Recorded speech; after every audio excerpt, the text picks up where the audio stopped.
Gina told me a story about once paying somebody like, I don't remember what it was, but like $1,500 for a copy of the schedule so that they could find this dealer and find every shift that she worked so that they could always be on her table wherever she went. And that alone gives her an edge in the game. Gamblers will find a way, man. That and so much more coming right up on today's episode of The Pod Spotter.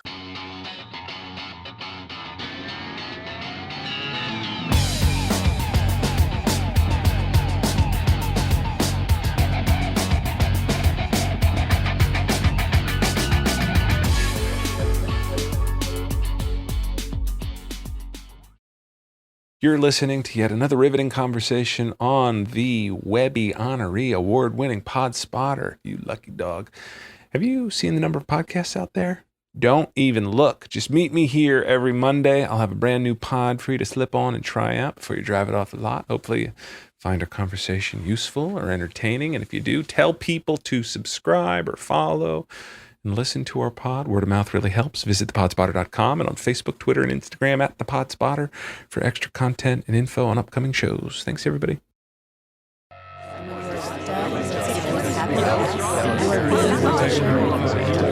Then like Facebook, Twitter, Instagram. It's really a pleasure. I've been screening hundreds of podcasts.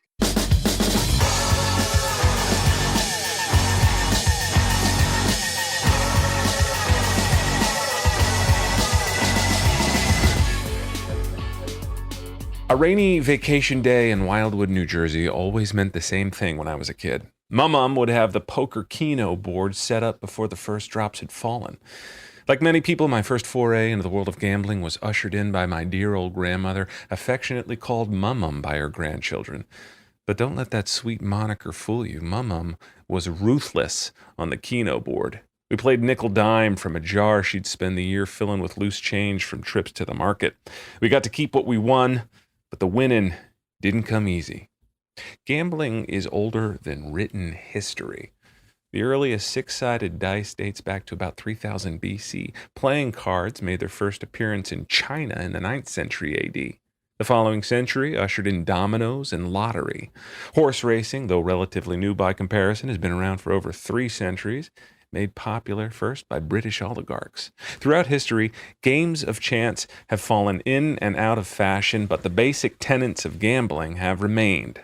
The wager, the risk, the reward. When I gamble today, the wager has increased from nickel and dime with my grandmother. The element of risk varies from poker to sporting events to backgammon with my father-in-law, but the reward is the same as when I was a kid. That swift rush of dopamine to the brain when fortune smiles on you. Well, fortune smiles on thee today, pod people. You've taken a chance on our podcast, you've wagered your time, and you shall be rewarded in kind with a 7-part documentary deep dive into the underground world of gambling. From the Ringer Podcast Network comes the Spotify original podcast Gamblers, hosted by David Hill. Maybe you got a little bit of Uncle Joe's stimulus money lying around. You're not sure what to do with it. Well, you could put that extra cash in a junior's college fund, but Gamblers might be able to teach you how to bring in 6 figures at the blackjack table. Sure, the missus wants a she shed, but have you considered doubling up the racetrack? Forget investing in crypto. We found a podcast that can teach you how to crush the underground world of high-stakes gin rummy. Joining me to discuss all things Gamblers is host, columnist, author, and degenerate gambler himself, David Hill. Thank you for being here, David, and thank you for sharing this wonderful pod with us today. How are you? I'm good, Zach. Thank you, and thanks for that introduction. That was quite an intro. Of course. Is it fair to call you a degenerate gambler? You are a gambler. You don't just report on it. Yeah, I definitely am a gambler. I might take umbrage at the descriptor degenerate, but only if you're losing, I guess. Is it? Are we? Gambling's like the only thing that the word degenerate is ever used to describe. Yeah. There's no degenerate anything else. There's only degenerate gamblers. It's such a weird thing. And people often tend to always use the word degenerate whenever they refer to gambling, as if that's the only type of gambling that there is. But hopefully this show that we made will prove people. Yeah, it does. I mean, you highlight the success stories. You highlight the other side. I feel like, it does have such a negative connotation. But what I like about gamblers so much is that you're like, no, this can be research driven, and it could be practiced, and you can find an edge by using your brain. You sort of take that whole negative sort of losing my life savings stigma away from it. But I'm getting ahead of myself. Why don't we just start with an introduction from you quickly? Aside from my intro, maybe how, David, do you introduce yourself to folks at the racetrack? I guess these days I'd introduce myself to folks as a writer. I do cover gambling almost as a bit of a beat, but I wrote a book which, is sort of, it's about gambling and the gambling business tangentially, I guess, or, loosely, but it's really a book about my family and about the place that I'm from. I definitely would introduce myself to people as a gambler as well. It's got to be in your DNA. It's got to be a big part of your life. I was thinking about how, I listen to a lot of Ringer shows. I love the Ringer content, and I'm thinking about all the gamblers there are. It's just amazing that, Bill didn't have, nephew Kyle or one of cousin Sal's nephews or somebody do. This must be a huge part of your life if they've trusted gamblers to you. Is becoming a bigger part of my life with with each successive gig. But no, I think that the reason that I was asked to do this show was because I had written for the Ringer a number of pieces about gamblers over the years, and before that at Grantland. And the last piece that I did was before this. We talked about this show was a piece I did about a sports bettor, this guy named Spanky, who is kind of a big-time sports bettor. And I did a piece for the Ringer where Spanky took me to Atlantic City, and he gave me a bag full of $150,000 in cash, and he sent me into the casino to bet to see how quickly I'd get kicked out of the casino for winning. And so I ended up writing this kind of really long feature about him and his insane life and this sort of world of what we call sharp sports bettors. And the piece got quite a reaction, and I think that was where the Ringer realized, oh wow, there's really an audience for this type of stuff. And they asked me, do you think that you got maybe 10 more of these types of stories that could make a podcast? And I said, definitely. So we put together kind of a list and came up with the idea for the show. How did you do? How long did it in the casino with a pile of money? Not very long. When I walked in, it was I was like, I want to bet a lot of money. What's the maximum? And they just laughed. They're like, there's no maximum. Bet whatever you want. And I was like, okay, so I can bet $10,000 a game? And they were like, yeah, whatever. But then with each bet, they were like, okay, you can only bet $1,000 a game, Or then they were like, okay, you're going to bet a few $100s a game. What game? What game was it? It was all college basketball, and then maybe a little bit of NBA. But this was during the tournament back couple of years ago. Thinking of you at a poker table with that, but no, okay, sports betting. No, it was all sports betting, yeah. Wow. The whole idea behind the piece was that Spanky had been on a bit of a crusade because they had just legalized sports betting in New Jersey. And for a lot of sports gamblers in America, particularly that lived in New Jersey, they were making their living betting offshore. And they were excited to see that now they could bet legally.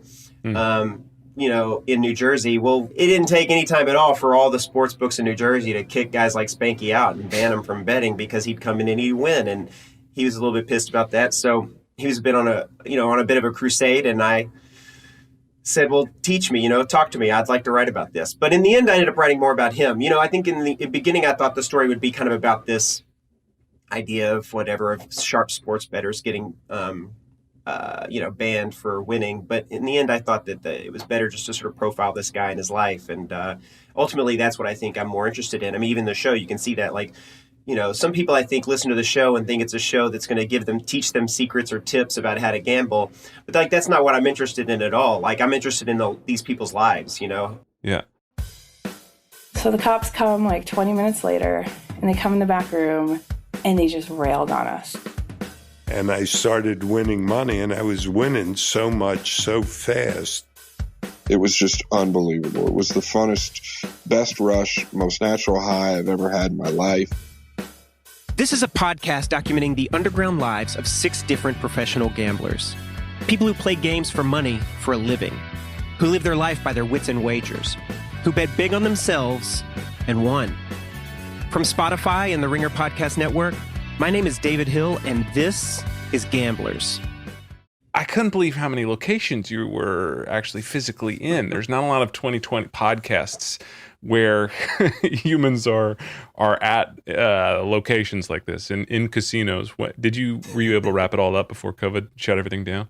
No, we weren't. In fact, and we had a lot more planned than what we ended up doing in the first season because of COVID. So COVID definitely did a number on us. I mean, we had started making episodes in the fall of 2019. So like that gin rummy tournament that we go to with Michael Saul. And then, like I'm in Vegas in, I think, early February with Gina. And, no one knew what to expect, or how big this was going to get, how long it was going to go on. So we just sort of put it on pause and said, well, let's see what's going to happen here. And then once we realized that this thing could go on forever, we had to put our heads together about how do we finish this show. So I came up with some new ideas that I thought I could do from my basement. And we took some of the existing ideas that we had already been working on and just sort of like, like the Scott Frost episode about pool. That episode originally was going to be, I was going to go with Scott to, I think, Oklahoma. We were going to go to Oklahoma while he was going to set up this big $40,000 match with this whale that he was going to play. And I was going to hang out with him for like 2 weeks while he put the whole thing together. And, and it was going to be a lot of fun. I was really looking forward to it. And it all got canceled. So in the end, Scott's episode is just me and him talking and him telling all the stories. In some ways, that might be a better episode because he's such a good storyteller. I think I just got lucky that he could really tell a good story, and I could just let him talk, and the episode didn't need a lot of like archival and stuff. Let's meet Scott. Let's since we're talking about Scott Frost, let's meet Scott, aka the Go Off Kid, aka the Freezer. And my nickname was the Go Off Kid from Des Moines. That was the name I earned for the first probably year and a half, 2 years of playing pool, because it didn't matter who came through. It didn't matter who I played. Scott, the Go Off Kid. I love all of the nicknames of your pod. You're talking about following Spanky and just all of, like you mentioned, he was searching for a whale. I like the nicknames and all of the idioms and weird vernacular of your podcast. Maybe before we get into Scott, maybe let's just go over some key terms that you might hear on David's podcast. Can you help me through a couple betting and like of these like weird words that only exist in the world of gambling? EV, we hear a lot on your pod. What is EV? EV stands for expected value. And so calculating your expected value on a bet means, over the long run, how much money should you expect to win? Given an infinite number of times you make this bet, right? So the EV of flipping a coin is, it's 50-50. So it's 50%. So you're going to, over the long run, break even on that. Sharps are always looking for EV. What is a sharp? Well, a sharp bettor is somebody who is always only bets when they have the best of it, right? So there's someone who can find positive EV bets and make them. So any professional gambler is sharp. Sharp is somebody who knows how to find value. And a whale that you mentioned? Well, a whale would just be somebody with lots of money, particularly someone who's got a lot of money and is not a pro. Some gamblers make their living off of casinos, right? So they make their living by trying to get value over a casino. But some gamblers make their living off of other gamblers, right? And they look for fish, right? And so a whale would be a really big one. Scott articulates two generalities of gamblers. You mentioned how you like to focus on the human element of the pod and not so much just like, I don't know, the game itself and numbers. And I was trying to think of like a lot of the commonalities the reoccurring themes of the gamblers that you profile. And Scott, the professional pool player, he articulates too that I heard a lot from all of your gamblers. It didn't matter who came through. It didn't matter who I played. I couldn't beat them, but I was fearless. I knew that when they beat me, it would hurt, but I'm soaking up everything that they did on the table. And I was like a sponge. But I had to find a way to get money. This was a problem because I couldn't play for fun. I realized that playing for fun really did nothing for me. These are two trends I heard all the time. You can't play for fun, an inability to pay for fun, and just gamblers are just fearless. They're a little crazy, or they're lacking something in the brain that says stop. There's risk involved. Sure, you can always lose, right? That's the thing that people don't understand about EV is that having plus EV or having an edge doesn't mean that you're guaranteed that you're going to win every bet. It means that you're guaranteed you're going to win over the long run. And I think someone like me or you, if we won a lot of money gambling, we would probably, like if I win a lot of money in a card game, my wife makes me buy a couch. You know what I mean? Or like, you know what I mean? Like I have to like spend it on something. But like what I think the difference between me and somebody on this show would be is that they take that money and they put it in the bankroll and they bet more the next time and then the more the next time until the bets get insane, right? And so somebody like Joey in my show or Spanky I was talking about before, they make huge bets every single day with gigantic bankrolls that they've built up over their career. You're down your last 1,000. Who do you give it to from your podcast to wow. get your fortune back? To help me build it back up? Yeah. That's a good question because, I think everybody in this show is probably equally, talented in terms of their ability to, generate money from gambling. And so really it just becomes a question of like, what would be the most fun ride to go on? And that's going to be subjective from person to person. Who do you ride with? Who's your ride or die from the podcast then? Well, I mean, I think there'd be lots of like adventure and, excitement to go on the road with somebody like Scott Frost, and go from pool hall to pool hall and have to worry about getting robbed and beat up and all the kinds of things that happen in his episode. But I probably wouldn't choose that, because I'm a little too old. I got little kids. Like I can't, maybe when I was younger, I'd have wanted to go out on the road. No, I would probably want to do something a little bit more low key. I would probably give my money to Gina, who is in the sort of pilot episode of the show. And I think she was somebody who struck me as being really brilliant at being able to spin straw into gold. And she's had to do it several times in her life. Yeah, I think that's a safer bet than Scott because you just don't want to wind up in one of these Scott robbery stories. I would go the low drama route. And I think Scott would be the high drama route. Let's hear from some of Scott's scrapes on the road being a pool gambler. As soon as I go to shake the first person's hand, the driver of the car that I was in gets out of my sight, kind of creeps around the left behind me. So this dude puts me in a chokehold, and somehow, by some miracle, I never lose air. But everything just went into slow motion. So the guy puts me into a chokehold, and the next thing I see out of the right corner of my eyes, Caleb going to the ground and his head flopping like a freaking watermelon on the concrete. So these guys are going through my pockets and they're expecting the money to be there in my pockets. And in all reality, they're in my shoes. I had them flat. I had one rubber band around it, and you can put about 6,000 flat. So it's about, half an inch or an inch high. They were all pretty fresh hundreds. But anyway, they're kicking me in the face and screaming, "Where's the fucking money, Scott? Where's the fucking money?" And I just never forget what happens next. The dude that's got me in the lock and the chokehold says, "Go ahead and do him. That's it. Go ahead and do him." Yeah. Just when you thought you could make a go of a life of gambling, it was amazing how many run-ins you're professional. These people are professional gamblers, and they're sort of in every episode. There's some run-in with the law. It's like the cops are just the arch nemesis of the professional gambler. I guess if when you're carrying around this much cash, you're bound to attract when you're walking on this much cash. My favorite detail in that little clip is how he knew exactly how much money you could fit at the bottom of your shoe. If the money was crisp, you could get 6 G's, right in your sole of your shoe. Well, all this gambling talk makes me want to play a game for sure. And we have a weekly segment here called "How Well Do You Know Your Pod?" And we play for high stakes around here, David. High stakes. I'm going to ask you 3 questions about your podcast. Answer 2 out of the 3 correctly, and this gambler's mug is going to make it onto the pod wall behind me. Okay. Are you ready for some gambling?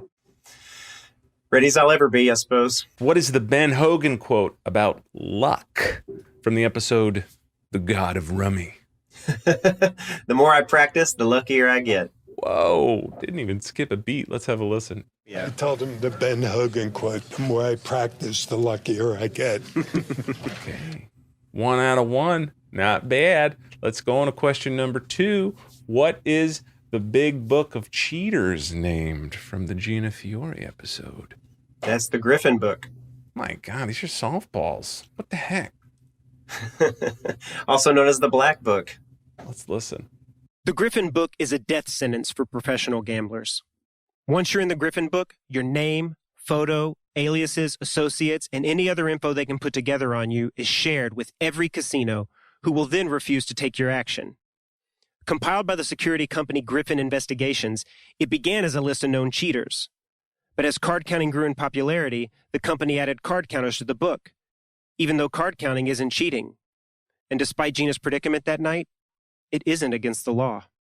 Wait a sec. So it's a physical book. It's an online database. What is the? Can you talk about the Griffin Book? It was a book once upon a time, but it's so huge now. I mean, there's tens of thousands of people in this thing. So now it's a database that casinos pay for access to.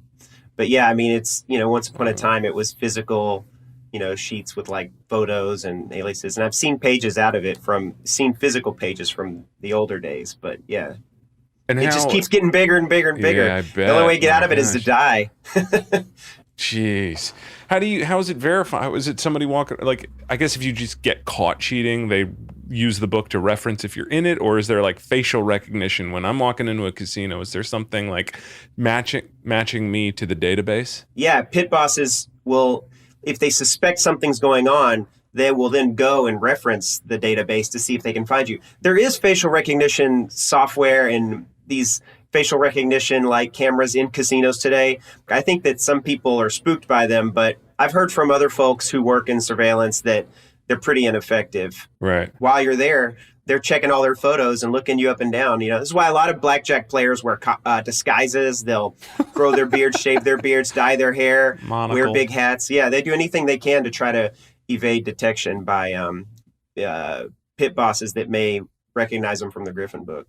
Gamblers will find a way, man. Jeez. They will. And thus the word degenerate becoming synonymous. Well, 2 out of 3. One final question here. Get it right. And you're a top shelf pod. You're going up on that top shelf. So let's listen to why do we call billiards pool? Well, we call it pool because the pool room where a lot of these games used to happen was a place where they would pool money that was being gambled. A pool room traditionally wasn't necessarily a billiard room. It was a room where they would pool all the money that was being bet on sports, horse racing, whatever. And pool games, billiards games that would happen in these rooms where people were betting money became pool game, the games of pool. So yeah, the word pool actually refers to pools of money that's being gambled, not to the game that's being played. They call this game pool, when really it should be called pocket billiards. The name pool used to refer to the pools of money wagered on the games. That's how much this game and gambling are intertwined. Don't bet against David Hill. He is on. I don't know that anybody's cruised through this game quite as well as you. You didn't win a pile of money, but your mug will make it. That's quite an honor. Yeah, that's quite an honor. I'm happy to win this game. So I want to talk a little reader and big player. You talked about Spanky and how he gave you the money to bet, and this is something that is common in the high stakes gambling world, and it kind of comes up in the Gina Fiore episode. Maybe just first start out with setting up who Gina is and how you got hooked up with her for the pod. Well, Gina's what we would call an advantage player, which means she's somebody who makes her living gambling, but that the gambling that she does is she plays games and makes bets where she has an edge, where she has a statistical advantage over the casino or over whoever she's gambling with. And so she has spent her life seeking out those edges, and when she finds them, exploiting them for as much money as she can. A blackjack card counter would be considered an advantage player because they're playing with an advantage over the casino. She tried a bunch of different methods, but she's like one of the best at this, at spotting hole cards.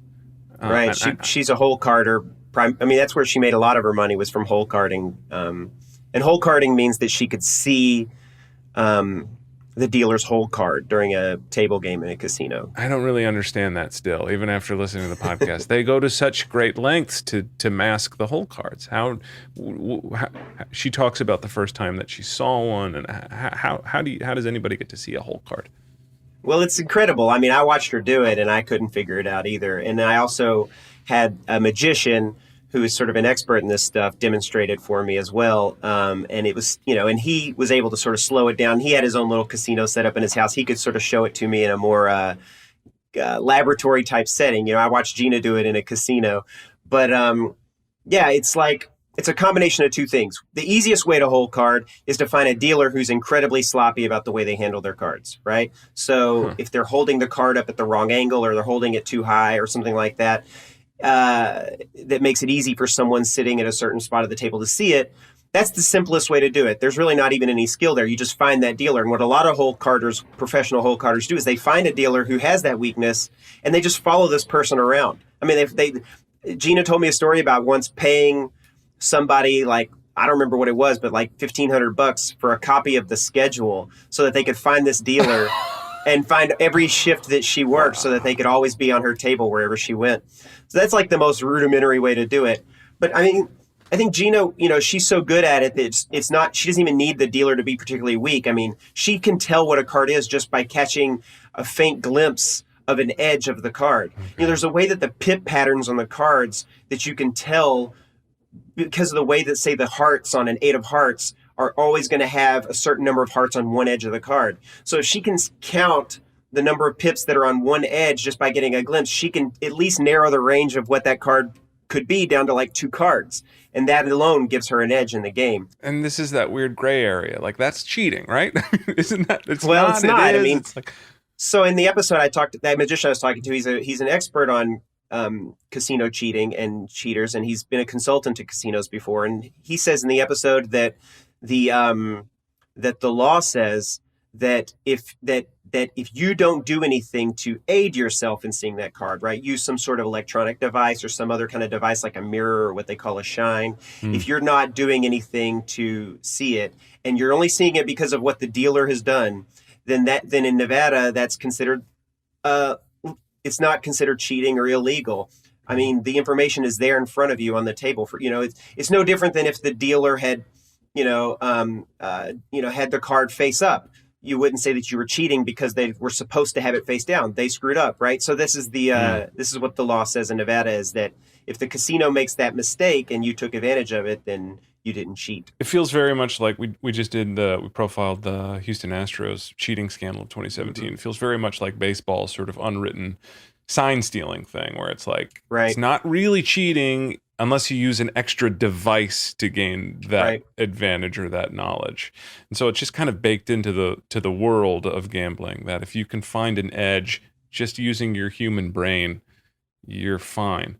But then and the same is true for card counting. A lot of people used to, in the early days of card counting, created these computers that they would hide on their person to help them count the cards. That is still illegal in Nevada to this day. If you can keep track of it in your brain, you're fine. You haven't broken any laws. And so that's kind of where I guess the law in Nevada has, come down on, is whether you've used any help or not. Let's listen to the basics of card counting in case any of our listeners want to get into it. You break it down real nicely on your show. In case you thought that counting cards meant literally counting every card that comes out of the deck, maybe this all sounds a bit confusing. And it isn't exactly simple. But the basics of counting cards in blackjack aren't all that difficult to explain. So you give each card that comes out a value. You either say it's +1 or -1. You start with 0, just usually. So if like 4 big cards come out, big cards are good for the player. So if 4 10s come out, each one is -1. So now your count is -4, right? -1, -1. And so just in general, when your count goes very positive, you want to put your money out. You want to bet. So you can do this with a very simple count, +1, -1. A 4 comes out, +1. A 10 comes out, -1. And you just keep track. So this is card counting. I feel like it's the thing that there are movies and it's a storyline of TV shows and stuff like that. But when people get caught, how are they physically getting caught card counting when this is all just mental sort of zeros and ones in their heads? The way you spot a card counter is that you have to do 2 things. You have to count, but just having a count isn't enough. When the count gets high, like Gina was just explaining in that clip, well, that's when you have to raise your bet.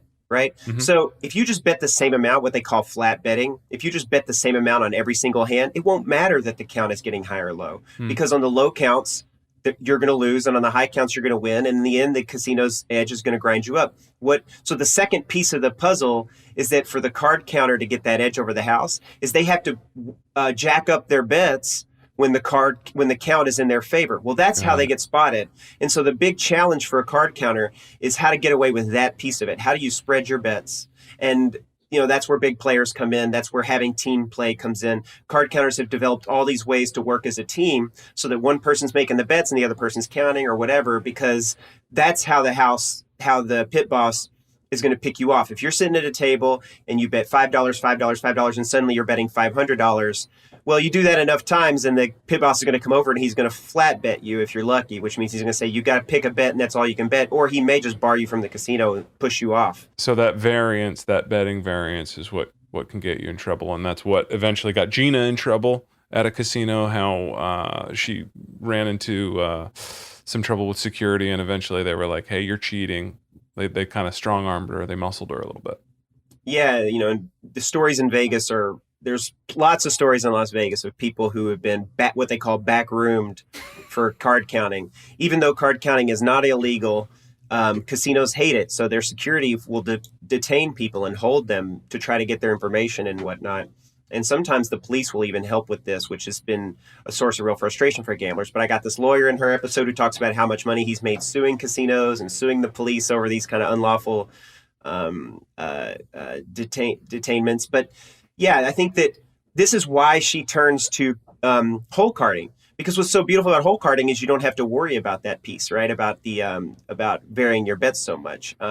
Because you always have this advantage, depending on the game you're playing too. You have this huge baked-in advantage from the fact that you know the face-down cards. The challenge is not learning that count that Gina described, learning how to keep a count in your head. It's hard, but anyone can do it with practice. You know what I mean? It's like shooting free throws, right? Like if you practice enough, you'll be able to shoot 75, 80% free throws.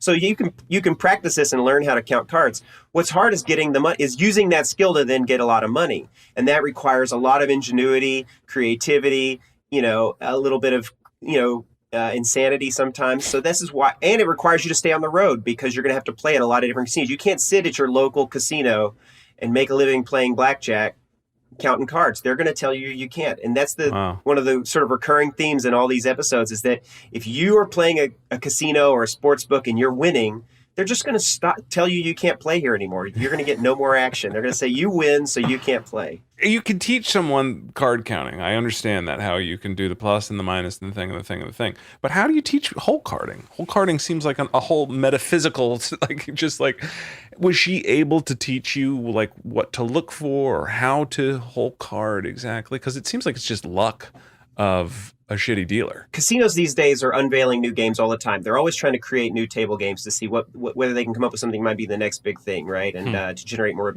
And so they come up with all these what they call carnival games, which are these weird games. You'll see them in casinos all the time, whether it's like, Ultimate Texas Hold'em or 3-card poker or crazy 4 poker, Pie Gow poker, like Caribbean Stud. They come up with all these wild games that they invent to figure out other ways for people to come and lose their money. And sometimes in developing a new game, the casino might miss something. Maybe there's something off in the rules. Maybe there's something about the machine that they're using to deal the cards or the way that the cards are dealt that somebody might be able to hole card. And so I think that's part of scouting too, is finding a game that is uniquely vulnerable to this particular advantage play. You brought up a new term, a ton of new terms in that one, but I really like backroomed from earlier. And let's hear from Gina's getting backroomed experience.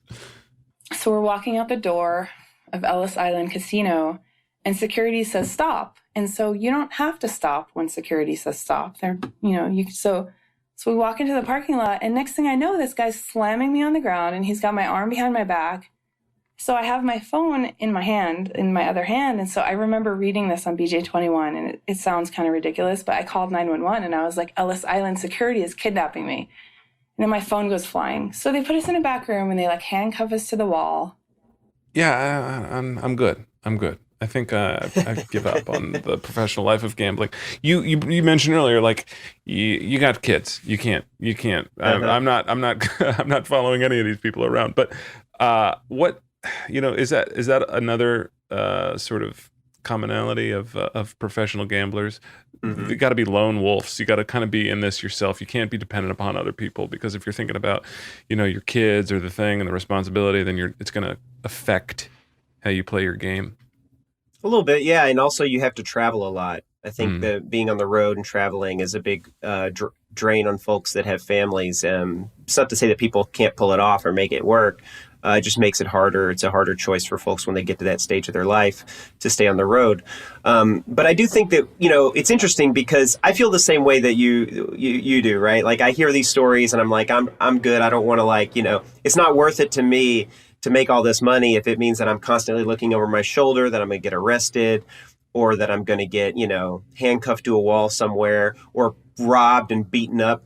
And I feel bad for these folks because they're just plying their trade. They're just trying to make a living, doing something legitimate, doing something that they're very good at.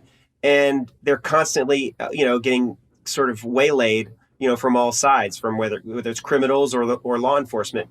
But the thing that I found that's kind of interesting is that if not for these obstacles, to getting the money, pretty much anybody would do it, right? I mean, this is the badge of honor that all these gamblers wear, is that they went through these things. They're more than happy to tell me these war stories, right? They love telling these stories to me about the time they got arrested or the time they got robbed or whatever, because these are their battle scars that justifies how they were able to succeed. And I think that if it wasn't for all the sort of danger that lays out there for the professional gambler in America, then a lot more people would do it. And it'd be a lot harder, to make the money. I feel a certain amount of kinship to them, just as someone who's been like, I'm going to be a professional actor for my life. Like there is a huge risk, and you're betting on yourself essentially, and you're saying like, I'm going to make a living for myself and my family by doing this thing that not a lot of people do. And I imagine, is it sort of the same for journalists, that like, it's a little bit of like, I'm betting on me here. A little bit, yeah. I mean, I always say you eat what you kill, right? Like if you're a freelancer or you're trying to make a creative living that way, you don't have an employer, So yeah, I think a little bit. It just means that you have to keep being good at what you do to keep getting paid. They're very guarded about their kind of trade craft, right? And it's because they don't want competition. And that becomes an interesting story for me. How did these things get passed on? Why did someone teach Gina to hole card? Why does somebody ever decide to train Scott on how to be really good at one pocket? Why did somebody ever teach Michael Saul to play gin? And why did Michael Saul write a book to teach the rest of the world to play gin? Why, why sort of kill the golden goose? And that I think is interesting in every single case, because I think that people like to mentor other folks in these kinds of things so that their legacy can live on, right? They don't want to just take these secrets to the grave with them. I think that's a really interesting thing that I've found across the board through all of gambling, is that same dynamic. The successor, the heir apparent, you will inherit my hard work. Somebody learns something that's worth literally millions of dollars, and they use that thing to make millions of dollars. But they eventually do tell someone else how to do it, right? Because they don't want it to just die with them. They, for one thing, they want someone else to know they did it. You know what I mean? And we see this in Gina's episode with the blackjack ball, where they have this party every year to celebrate the top gamblers in the world. An incredibly secretive, top secret event that happens every year. And all the people involved in it, it's completely shrouded in secrecy. And but inherent in this event is this idea that like, we are going to celebrate each other. We're going to tell each other our secrets and celebrate the fact that we've done these things, even though doing so comes at great risk to our own, economic well-being. Yeah, you might end up in a book at a casino where they're like, don't come in here. Anonymity, another one, like you said, was like, every gambler needs to be anonymous, but every gambler has an ego, and they want to be like, I did it, man. I made my nut doing it, but I can't tell anyone. I just have to sit here, and that's why it's an amazing, like you said, it's just amazing how candid your guests are. That's right. Let's take a quick break.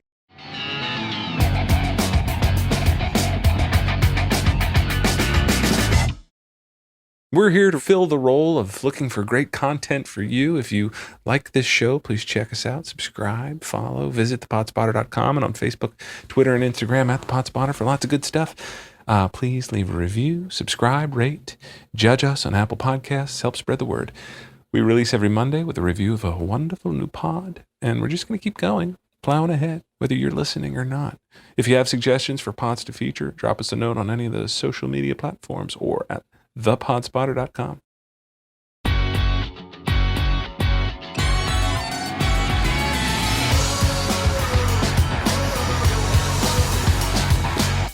I want to gamble some more with you. Okay. You just crushed me that first game, so I prepared a second one, assuming that you would crush me. And These get harder. it gets a little harder now. And we're gonna play for some stakes here because we don't just play for fun around here. But I prepared an over/under Ringer podcast ratings game for you. I'm gonna give you an over/under number for 3 different Ringer podcasts. Okay, and you tell me if you think it's over or under that amount of ratings on that podcast. And we're not talking subscribers. We're just talking people who have rated the podcast. You know, podcasts, we're always asking for people to rate. It's that little star thing. You know, give me 2 stars, give me 3 stars. Okay. So I found 3 Ringer podcasts. I'm going to be We're going to see how you are getting the over. And I'm going to get in trouble. No trouble. But we got to play for something. We have to play for something. So I'm going to put up, on my end, I'm gonna put up 2. I'm gonna put out, if you win, if you get 2 out of 3, I'm gonna put up 2 additional social media ads for this conversation on our feed. That's okay. That's high stakes. That's as high stakes as they come. Okay. But if you lose, you have to put out a nice tweet saying we had a nice conversation. Sounds fair. Is that fair? Sounds fair to me. Lock it in. All right. You have yourself a bet. We're doing this. We're gambling. All right. Over unders, Ringer ratings, not subscribers. Okay. The Watch with Chris Ryan and Andy Greenwald, breaking down the latest in TV, movies, and music. I'm going to set the over under at 3,000 ratings on iTunes. Do you think it's over or under 3,000 ratings on iTunes? If you're on iTunes right now, I won't know. It's over. I'm not cheating. I'm not cheating, but I think it's over. You're looking for an edge. You're looking for a whole card. I'm going to play straight up, man. I'm not going to. It is over. Answer 3.5. It is over. The Watch with Chris and Andy is crushing with over 3.5 reviews on iTunes. You got one. You just need one more of these. Correct. Number 2, Sports Cards Nonsense with Mike and Jesse. They break down buying and selling baseball cards on the Ringer Podcast Network. Is that over or under 500 ratings on iTunes? Well, that's a new show, so I feel like that's one that might be where you go under, but 500 seems kind of low, so I'm going to go over 500. Man, your instincts were right. It is actually under. It is not over 5. They're at 278 right now. I think you were just, you just didn't want to. I overthought it. You didn't. You did. I'm not gonna. Yeah, that's the other thing. You can't put me on the spot to say anybody's under. Nobody likes that show. I'm not gonna say that. Exactly. So you won some social capital there, but you lost the question. Number 3, we're going with Big Daddy himself, Big Daddy Bill Simmons on the BS Report. You need this one to clinch it. Is it over or under, the Bill Simmons podcast, over or under 40K reviews, ratings on iTunes? Over or under 40,000? It has to be over. It's got to be over. It's got to be like 40 million. It's sitting comfortably at 26,000. That is under 40K reviews. I don't know how. I guess sports people that just don't want to take the time to rate. They just want to listen and subscribe. But all right. It's still a hell of a lot. I don't know. You were the one that said the over under. I was going to say over no matter what you said because that whole your boss show just seems like such a it's a monster, force to be reckoned with. Yeah. Well, you got one right. I'm looking forward to the tweet. It could be. I lost a bet. Listen to the Pod Spotter. I'm happy to lose that bet. I'm happy to tweet. I would have done it anyway. That's kind. Now, the stories, as we mentioned, that you profile are success stories. But you could fill a podcast, 20 times over with the other side of these stories, the not so great side. We kind of talked about that, the stigma around degenerate gambler. Maybe talk just a bit why it was so important to just say, hey, this not you don't glorify it in any way, but you try to establish it as like this is a possible means to an end for some people. It's kind of funny because like after the show came out, I think somebody from like some network show interviewed Gina for their show. And the producer who was talking to her was like, so is the thing with you that you just can't quit? Are you not able to stop gambling? And it's like, why would she stop? Right. I mean, she makes a fortune at it. Like, why would she ever stop? But I think that for this producer, she could only associate gambling with something terrible that you shouldn't do. And that if someone's doing it all the time, they must be like hopelessly addicted to it. So there is a stigma that I think still exists around gambling. And it's definitely true that there are people that are problem gamblers, that get addicted to gambling. That's absolutely a fact. I've had direct experience with that. And so it's not like I don't think that exists. I always get a little bit of a chip on my shoulder about this because the fact of alcoholism doesn't mean that we, then every time see somebody take a drink, you know what I mean, at a party or at a bar, that we don't sort of grill them as if they are a drunk, like this is sort of not something, because we all have, everybody that drinks understands that like you can drink alcohol and not be addicted to alcohol, but not unless people who don't gamble and have never gambled before and have no experience with it can only associate it with this like terrible thing that people get addicted to and ruins their lives. And while that does happen to people, it's a shame that that's the only thing that we associate with gambling. We can't associate gambling with people having fun and it being something. There's an episode of the show about Emily Gullickson. She's a horse player and she bets on horses. And she has this great, quote in the piece in the show where she says that like, look, if this is my hobby, if my hobby was snowboarding, maybe I'd go out for the weekend snowboarding. I might spend $1,000, right, on equipment, on lift tickets, on a hotel and everything. And I might blow $1,000. And all I got of it was that I went down a hill real fast a few times. And nobody's going to think that there's something wrong with me for doing that, right? But instead I go to the racetrack. And if I come home $1,000 lighter in the wallet, I had a great time. I had fun.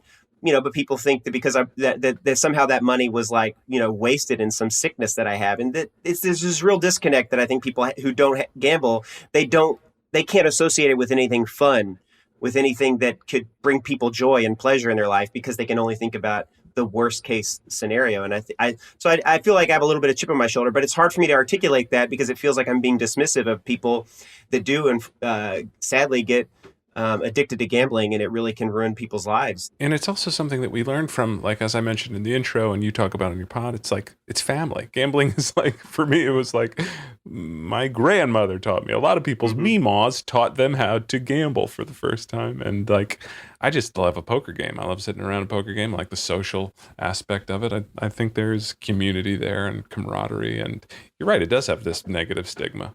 And that stigma developed over time. I mean, there was a time in America where gambling was far more popular than it is today. I mean, if you go back to the 1950s, gambling was a much bigger part of American culture. And you can see that even in popular culture in the 1950s and 1960s. I mean, we had a whole Broadway show where the whole premise of the show is where is the craps game going to be tonight? You know what I mean? And like with Frank Sinatra and Marlon Brando, horse racing, baseball, and boxing used to be the most popular sports in America, bar none. Front page news across the country was who won the Kentucky Derby, who won the heavyweight fight.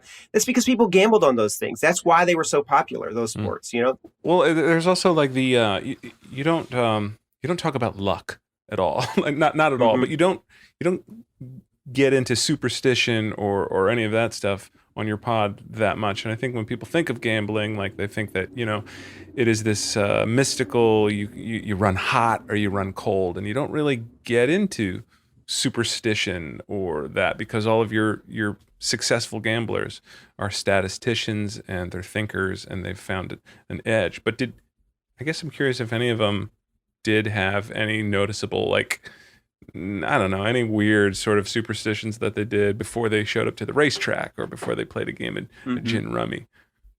Yeah, I was disappointed that none of them did. And I think I make reference to it. I tease Emily a little bit about it because she, we're at the track and I'm trying to get everybody to bet on a horse because of its name, and she's totally looks down her nose at that. But in the episode about Phil Galfond, I actually kind of meditate at the end of the episode a little bit about this idea of luck. And not only that, the sort of the romantic notion of luck and fate and, destiny. And I think that, like, as a writer, I am intrigued by gambling. I'm intrigued by gambling stories because they present this, this canvas where we can think about fate. But gamblers, professional gamblers, particularly, online poker players, but, and Phil Galfond in that episode, for sure, they're so unromantic. You know what I mean?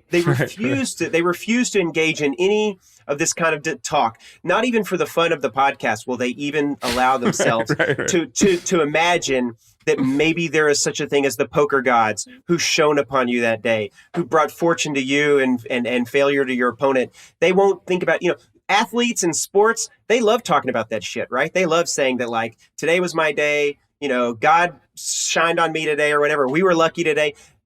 Gamblers will not do it. For Phil, it was all math. Every bit of it was math. This incredibly amazing thing, and I don't want to spoil the episode because I think it has a fun, ending, but in his episode, this incredible thing happens that's like mind-boggling how the odds were so against him. And he just says, hey, look, it wasn't luck. It's just math. It's just the way the thing, it's just the way the variance played out. So for him, there was just not even a willingness to, like, sort of romantically ruminate on his good fortune in that way for even the show. It definitely is what separates, someone like me, the casual gambler, from someone like that, because I do believe, when I have a thing, when I sit down, when I go into a poker room at a casino, the first table they assigned me, I reject. I'm like, no, not that one. Do you have anything else open? And it's based on nothing. All the seats are the same, but I just have to do that. I guess it's like I have to have sovereignty over something, or I have to have control over that one thing because I'm about to give myself over to chance. Do you have any? Me too. Do you have any sort of weird gambling superstitions or anything? I have lots of gambling superstitions. Oh, let's hear them. All of them.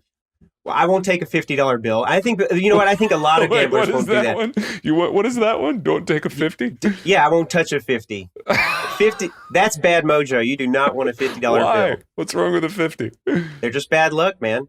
And I learned that in a casino, and I've kept that my whole life. I think it has something to do. I think that it's like, 100 I don't is know solid. for a fact. 100 is solid. 100, yeah, you should take it, but $50 bill, never. You'll see this. Gamblers will not touch 50. Who's on that? Is that Grant? Who's that? I don't even know because I'm not putting one in my pocket. I'm not touching the damn thing. Got it. If I go to the track and I make a mistake, so if I make a bet and I look at my ticket and there's a mistake, I will not cancel the ticket. I will go and bet what I wanted, but I'll keep this one because if I cancel it, it's surely going to win. There's another, at the Oaklawn Park, which is the racetrack that I spent the most time in my life. I had this gambler who really kind of taught me a lot when I was younger as a kid, and he had a brick that he called the Wailing Wall at the track, where he would, when he needed luck, he would go put his hand on it and touch it, because once upon a time he was leaning against that wall when he made a bet that sort of saved his ass or whatever. And I still know where that brick is. It's been 30 years or whatever, but I always go back and touch that brick whenever I need some good luck. So, I've got plenty of superstitions as a gambler, but I think superstitions are fun. It's not like I really believe in them necessarily, but even though I don't necessarily believe in them, I will not break them. My will is very strong when it comes to these There's something I regularly have like I don't know if it's mojo or a feeling or a vibe. I can kind of feel when it's going to be a winning day or not a winning day if I sit down, if I happen to be at a casino. Like, there's always a little something in the air where, like, a little magic can happen.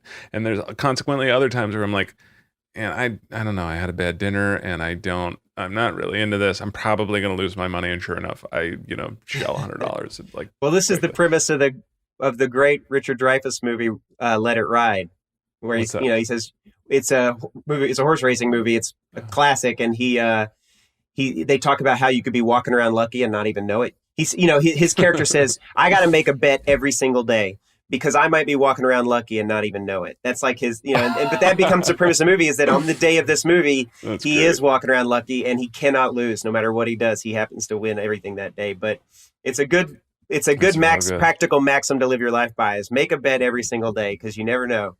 When you're walking around lucky. Walking around with some run good, and it's just going to go to waste if you don't use it. Love it. Do you have any other idioms or colloquialisms or something from your pod that you would like inducted into the Podcast Hall of Fame, a piece of sound or one of those slogans or sayings that when people visit the Podcast Hall of Fame 20 years from now and they go over to your kiosk, the gambler's kiosk, they hit a red button and this sound comes out? What would you like to have played over that speaker? Well, I think that I was thinking about you asking me this question, and I feel like as an Arkansas Razorbacks fan, I really would like for them to play the clip where I throw some shade at the LSU Tigers during the Joey Tunes episode, just because I hate that team with all my heart. And I didn't try to convey that in the episode very much, but there is a moment at the end where I think in the original script I might have said, who gives a fuck about the LSU Tigers? And I think they made me change that because I might have used a little bit too much blue language in that episode. So I think I might say who cares or something. But yeah, I would hope that they would play something where I say something terrible about the LSU Tigers. Who cares? Another bowl win for LSU? This story is about Joey Fortuna. And for Joey, all he needed was a single touchdown. But then this happened. After the longest kickoff return in Outback Bowl history, can Iowa make it 6? That third, hand as he threw, empty hand came through. That's a live ball, and LSU is on it. For most people watching the game, this probably seemed like pointless farce at the end of a foregone conclusion. But for the gamblers, this was everything. The point spread hung in the balance. And then this happened. It was an incomplete pass. Second and goal from the 4-yard line. Please put 1:46 on the clock. Just thinking, like, please let this end. The emotional swings of both of it was just a lot. It took years off my life, 100%. It was a really big game, yeah. It is, the last 5 minutes of our podcast, David. Thank you for your time. But as you know, no one is here anymore. No one is listening. No one ever listens to the last 5 minutes of any podcast. And so this is your time to share anything you'd like about your life. You can tell off a former loved one or a former boss, anything really, because people have stopped multitasking and they're not listening. Do you have anything to share for the last 5 minutes of our podcast? I'm happy to go first. Sure. I was doing a story on carnivals, and I'm getting ready here in a couple of weeks to go out on the road with the carnival. I'm traveling around the country with this carnival, and my, the sort of writer in me thought it'd be fun to really rough it with the carnies, you know what I mean? And like stay in the campgrounds, travel by RV, and, because they really, when they're out on the road, they stay in RV parks and campgrounds and stuff like that. And what I'm finding is that it's impossible at this point for me to book any campsites because all of America has decided they want to go camping because of coronavirus. And so every campground is just totally full and booked, and I'm having a hell of a time booking this trip. And it's funny because I'm going to have to stay in hotels, which are wide open. Nobody's staying in those. And I'm going to stay in hotels, which as a journalist, I always would look forward to the opportunity to stay in a nice hotel room. On this particular story, I want to actually go stay at a campsite, and I can't. So everything feels a little bit topsy-turvy, a little bit backwards right now. Why can't you can't sleep with the carnival folk? No, I mean, they stay on the carnival. They don't. I'm not insured by the carnival, so I guess I can't really stay on site, but I can stay in nearby. It's just different towns. I've found different availability for campsites. Wow. Is it? I'm trying to think of. So this is big tent animals and circus stuff, or is this is carnival? This is like strongman and bearded lady stuff, and like hammer a nail to my nose stuff. You're hanging out with these people. The sideshow. I am traveling with a sideshow, but it's the carnival, so it's like county fairs and stuff like that. I think one of the stops we're going to is a drag race strip or something that has a carnival set up outside, and so. The carnivals have been shut down because of the pandemic, and now they're getting them back together. The fairs are coming back this summer. And so this is just something I've always, my grandfather was a carny, and it's something I've always, been obsessed with. So, I'm going to go out on the road and try to write about what it's like for America to come back to the fair. That's fantastic. I come from carnival people myself. My family owned and operated, still does, Haunted. hayride in eastern Pennsylvania, and it's basically carnival stuff. And there's a midway there, a haunted midway, and my uncle who runs it, he hired some carnival people to come and have a little sideshow as part of the haunted experience. And you can walk into this trailer on any given night where the circus performers are, and you can walk up to a man, and for $1 in the sideshow at the haunted hayride, for $1 you could staple $1 to the man's chest, and that's his life. That's geek. They call that geek. Yeah. So, but if you have a 10, you can staple it to his forehead. Mm-hmm. And I'm not going to tell you where you can staple a 20, but or a 50. But if you want to touch a 50, so that's kind of where you're going to be. Yep, that's going to be. I can't wait to read this. Or it's for a column or a book. It's for a magazine. Magazine. I can't wait. I love that stuff. I love that show, Carnival. I'm excited. Yeah. All right. And then hopefully we get to hear more from gamblers. Maybe a season 2, maybe not. I don't know. Yeah. There will be if we can figure out how to, travel again. And it looks like that's going to happen. So I would, I'm looking forward to putting our heads together about how to resurrect some of our ideas from season 1 we had to put on ice and maybe come up with some new, one cool thing about the show coming out was that now people are coming to us. I don't have to go after them. Now people are coming to me and saying, you should do a story about me, or you should do a story about this guy I know. So makes it a lot easier. Yeah. Well, I thank you for all of your time and for sharing the pod with us. This was a great chat. I had a lot of fun. I'm going to end with my induction into the Podcast Hall of Fame, and that's just going to be with you, sort of talking about you talked about your wrap ups and the little nuggets and pearls of wisdom that you have at the end of every episode. I really liked your writing and how you summed up every episode. So I'm going to end with how you talk about horses and the horse track. Thanks, man. Appreciate it. Well, thank you, Zach. Guys, subscribe, listen everywhere you get your podcasts to Gamblers. In the world of horse players, there's nobody like Emily Gullickson. This is true. But it's also true that the world of horse players is filled with people just like her. People that understand variance and risk. People who don't get caught up in short-term setbacks and live life for the long run. People who are willing to take risks in order to get what they want, whether that means a few $1,000 or it means a life that suits them, a life that's worth living. But more than anything, people who love to be outside, in the shadow of a breathtaking mountain range, bearing witness to beautiful animals and athletes, hooting and hollering, like so many wild punks and freaks.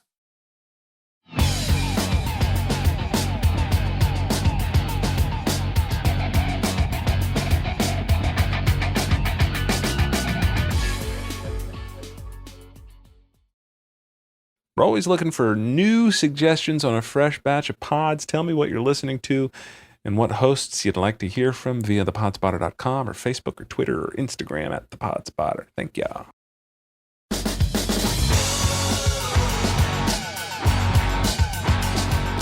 This has been Zach Robidas. The Podspotter is created by the Price Brothers, produced by Oink Inc. Radio, associate producer Tori Adams, and is recorded and produced at Baker Sound in Philadelphia.